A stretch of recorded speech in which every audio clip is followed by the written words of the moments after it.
香港地方咁細，要屋企每一個角落都執到整整齊齊，真係一啲都唔容易。但係呢，我哋就可以由一個細小嘅個人空間開始。譬如話，我哋想做嘢集中啦，點樣先至可以盡量避免滋擾同埋分心呢？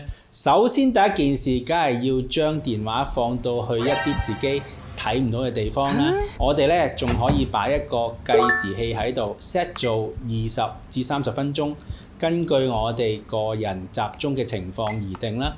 每到時間啊，就俾自己休息5分鐘，因為咧有呢個清晰嘅5分鐘獎勵咧，就令到我哋工作嘅時候咧就更加集中。而且啊，我哋仲可以擺張紙喺度啦，記錄低自己分心嘅次數同埋原因，等我哋咧下次可以知道點樣去避免。